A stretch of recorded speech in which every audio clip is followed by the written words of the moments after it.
Voici les artefacts les plus mystérieux qui auraient des pouvoirs cachés. Salut, c'est Zaba et commençons tout de suite par le numéro 9, la dent de Bouddha. Selon la tradition, Siddhartha Gautama ou Bouddha serait mort en l'an 483 à l'âge de 80 ans. Il aurait alors été incinéré au nord-est de l'Inde sur du bois de santal. Mais avant que le processus ne soit achevé, les disciples de Bouddha se seraient disputés sur qui garderait ses cendres et ses restes. Au beau milieu de cette dispute, une des disciples favoris de Bouddha, nommée Khema, se serait emparée d'une canine supérieure d'entre les cendres. Suite à ça, la dent en question a été considérée comme la seule partie intacte restante du corps de Bouddha. Khema l'aurait alors apporté au roi Brahmadatta, dans le royaume côtier du Kalina, au centre-est de l'Inde. Et pour plus de 8 siècles, la dent y est restée dans la capitale d'Antapuram, qui se traduit littéralement en ville de la dent. Mais durant le 4e siècle, le roi hindou Pandu a ordonné que la dent soit détruite dans le feu, malgré son supposé pouvoir à convertir n'importe quel souverain et son armée au bouddhisme. La dent n'a finalement pas été détruite, et le roi Pandu se serait finalement soumis au pouvoir persuasif de la dent et se serait converti au bouddhisme. Selon la légende, toute personne ayant la dent en sa possession possède un droit divin de régner. Bien sûr, ce pouvoir a attisé les convoitises. En 1268, la dent a été emmenée en cachette dans la ville de Kandy au Sri Lanka. Puis en 1560, la dent a été volée par les colons portugais et encore une fois, un archevêque de l'église ordonna de la détruire. Mais encore une fois, elle a survécu et est réapparue comme par magie dans la ville de Kandy. C'est ce que j'appelle avoir la dent dure. Depuis, elle est restée dans la ville de Kandy et y est toujours jusqu'aujourd'hui, dans le Dalada Maligawa ou bien le temple de la dent. Numéro 8. Rocher de la Fondation.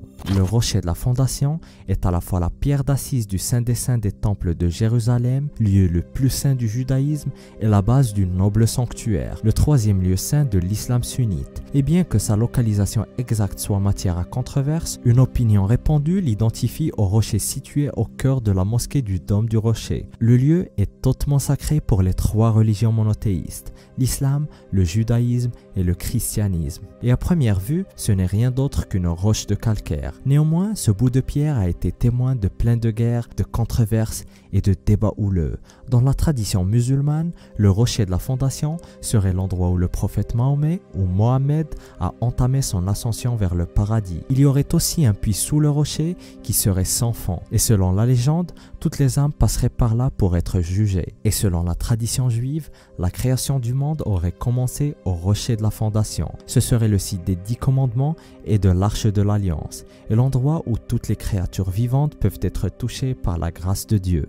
Numéro 7. Sainte Lance. La Sainte Lance ou Lance de Longin est l'une des reliques de la Passion du Christ. Elle est considérée comme étant l'arme qui aurait percé le flanc droit de Jésus lors de sa crucifixion. L'arme est rentrée dans la légende et plusieurs personnes à travers l'histoire ont cru qu'elle avait des pouvoirs et que celui qui la détient aurait le pouvoir de contrôler le monde. Il y a même plusieurs hommes de pouvoir et dirigeants à travers l'histoire qui se sont ou ont essayé en tout cas de s'emparer de l'arme. Et parmi les personnes ayant eu un lien de près ou de loin avec la lance, on retrouve entre autres Charlemagne, Frédéric Barberousse, empereur du Saint-Empire romain germanique, le général américain de la Deuxième Guerre mondiale, George S. Patton ou encore Alaric, premier roi des Wisigoths. Il est aussi dit que les personnes ayant interagi de quelque façon avec la lance meurent généralement peu de temps après. À travers l'histoire, plusieurs personnes ont prétendu avoir la vraie lance. Par exemple, la Sainte Lance du Saint-Empire romain germanique, qui est aujourd'hui conservée au palais de Hofburg à Vienne,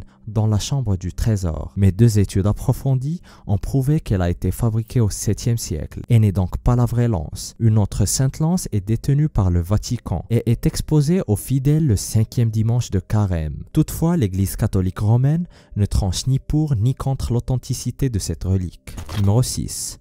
Sang de Saint Janvier. Saint Janvier était évêque de Bénévent en Italie et il est mort en martyr vers l'an 305. Et jusqu'à nos jours, une relique de son sang coagulé est préservée dans 2 ampoules en verre scellées dans la cathédrale de Naples, où il est le saint patron d'ailleurs. En 3 occasions chaque année, le sang se liquéfie de lui-même, alors que des milliers de spectateurs s'amassent afin d'assister au miracle. Cela arrive le 19 septembre, le 16 décembre et enfin le samedi précédant le premier dimanche du mois de mai. transformé. Mais le sang ne se liquéfie pas à chaque fois, et cela est vu comme un mauvais présage annonçant une catastrophe imminente. Parmi les catastrophes ayant suivi une non-liquéfaction du sang, on dénombre une famine en 1559, une épidémie de choléra en 1833 et le début de la Deuxième Guerre mondiale et l'occupation de l'Italie par l'Allemagne nazie. Et en 1973, quand le sang ne s'est pas liquéfié, l'événement a été lié à une épidémie de choléra qui frappa Naples plus tard cette année. En 1980, la non-liquéfaction du sang a été liée à la mort de 1900 personnes dans un tremblement de terre qui a frappé dans la région d'Iripina au sud de l'Italie. Le séisme en question est même considéré comme étant la pire catastrophe naturelle ayant frappé l'Italie d'après-guerre. Et le sang ne s'est pas liquéfié encore une fois en décembre 2016. Et au départ, l'abbé de la cathédrale, Monsignor Vincenzo de Gregorio, a demandé aux gens de continuer à prier dans l'espoir que le sang se liquéfie. Mais quand le sang est resté coagulé, l'abbé a demandé aux croyants de redoubler leurs prières et d'éviter de penser aux tragédies. En septembre 2018 cette fois, et dans un événement assez étrange, le cardinal Crescenzio Sepe, l'archevêque de Naples, a eu un malaise quand le sang se liquéfiait. Il a failli s'évanouir et a dû s'asseoir. Mais au moins, le sang s'est liquéfié. Il y a aussi des rumeurs selon lesquelles le sang se liquéfie spontanément en d'autres occasions, notamment durant les visites papales. Numéro 5. Le drapeau féerique de Dunvegan. Le trésor le plus précieux du clan MacLeod d'Écosse est leur drapeau féerique. En apparence, le drapeau, de couleur brune passée et en lambeaux qui est exposé au château de Dunvegan à l'île de Skye n'a pas l'air de grand chose. Mais par contre, son histoire est bien particulière. Elle commence avec le roi de Norvège, Harald Hardrada, quand il décide de conquérir l'Angleterre en 1066 avec un drapeau magique nommé Land Ravager, qui se traduit par ravageur des terres et qui, selon la légende, garantissait la victoire à son détenteur. Mais apparemment, il ne fallait pas trop croire la légende, puisque le roi fut tué et le drapeau s'est évanoui dans la nature après la bataille de Stamford Bridge. Les MacLeod de Dunvegan, qui peuvent tracer leur arbre généalogique jusqu'au roi Harald, ont obtenu leur drapeau féerique par des moyens très occultes. La légende officielle raconte que le chef du clan ainsi qu'une princesse fée ont eu un enfant ensemble. L'enfant fut alors élevé par des humains. La princesse aurait offert à son enfant un châle magique pour le protéger. Un châle qui devint par la suite le drapeau protecteur du clan. La légende veut que le châle magique peut rendre les MacLeod invincibles, mais seulement dans 3 batailles. Faut pas abuser quand même. Et jusqu'ici, les pouvoirs du châle ont été utilisés que 2 fois. La première fois, ils l'ont arboré dans une bataille désespérée contre le clan MacDonald en 1490 et en sont sortis vainqueurs. La deuxième fois était à Waternish en 1520, toujours contre les MacDonald.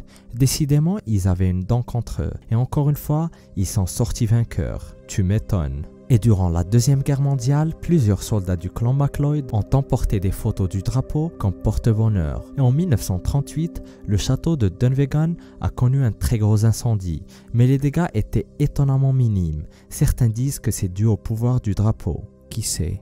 Numéro 4. Notre-Dame de Guadalupe. Cette relique n'a cessé de déchaîner les passions et les débats houleux entre scientifiques et fervents croyants, et ce, malgré de nombreuses études et de recherches depuis 1571. Et son histoire commence en 1531, quand la Vierge Marie serait présumément apparue plusieurs fois à un paysan aztèque âgé de 57 ans nommé Juan Diego. Et la preuve de ces visions a été imprimée sur sa cape à base de fibres de cactus ou tilma, et l'image est désormais connue sous le nom de l'image de Notre-Dame de Guadalupe ou la tilma de Juan Diego. Selon certains experts, certaines qualités de l'image sont impossibles à reproduire et au fil du temps, plusieurs répliques de l'image se sont détériorées, mais l'original est toujours en parfaite condition, et ce, malgré le fait que le tissu est connu pour se dégrader en quelques décennies seulement. En plus, l'image a survécu à certains incidents qui auraient dû la détruire, contribuant ainsi à la croyance répandue entre les fervents croyants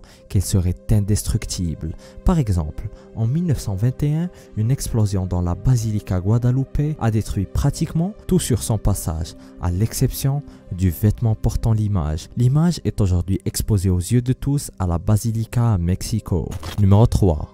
Pierre du destin. Les antiques rois irlandais étaient couronnés à la Lia Fáil, ou bien Pierre de Fal, aussi surnommée Pierre de Destin, qui se trouve sur la colline de Tara dans le comté de Meath en Irlande. Selon le folklore irlandais, quand un roi de pure lignée irlandaise ou écossaise s'approche de la pierre, elle crierait alors de joie. La légende veut aussi que la pierre aurait le pouvoir de rajeunir et de revigorer le roi, lui offrant un très lent règne. La pierre aurait arrêté de parler quand elle a été frappée par l'épée de Cuchulainn, qui a été très énervé quand la pierre n'a pas parlé pour s'en protéger, Igaïd Riabnderg. Je m'excuse aux Irlandais pour ce massacre. Depuis, elle n'aurait fait de bruit que 2 autres fois, et la pierre aurait supposément été ramenée de Scandinavie. Et d'après certains récits écossais, la pierre aurait été déplacée d'Irlande et aurait séjourné en Écosse et en Angleterre. Mais d'un autre côté, selon les archives officielles irlandaises, la pierre n'aurait jamais été déplacée. Numéro 2. L'Arche d'Alliance. L'emplacement de l'Arche d'Alliance est peut-être l'un des plus grands mystères religieux. Selon les récits bibliques, c'est un coffre oblong de bois recouvert d'or qui contiendrait les tables de la loi, les 10 commandements, donnés à Moïse sur le mont Sinaï. Le coffre est massif et devait être porté par au moins 2 personnes. Il est décoré de 2 chérubins ou figures d'anges recouverts d'or pur. Bien sûr, l'objet en lui-même a beaucoup de valeur, mais en plus, il est lié à plusieurs miracles. L'objet a été transporté vers la terre promise, et selon l'Ancien Testament, il aurait éloigné les animaux venimeux du chemin et aurait même arrêté le flux du fleuve Jourdain, afin que les Israélites puissent le traverser. Et selon certains récits, l'arche aurait été transportée en Éthiopie avant la prise de Jérusalem par les Romains. L'objet aurait été alors caché dans la cathédrale de Sainte-Marie de Sion, et selon certaines rumeurs, la seule personne autorisée à voir l'objet est le gardien de l'arche. D'autres églises et cathédrales autour du globe ont prétendu détenir l'objet, mais bien sûr, aucun des objets n'a été soumis à des tests, et l'arche est toujours officiellement quelque part dans la nature. Numéro 1.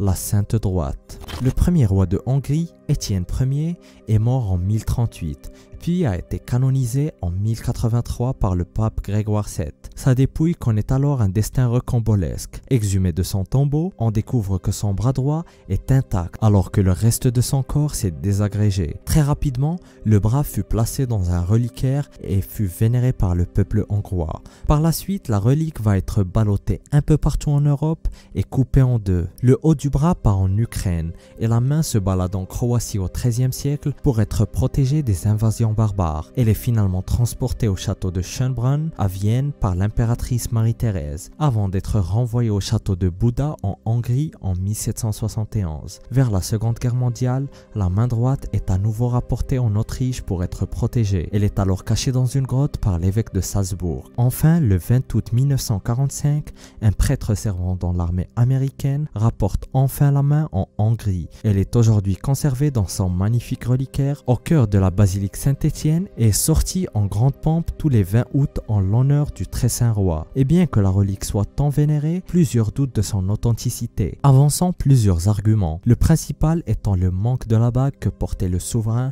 et qui a été enterrée avec lui.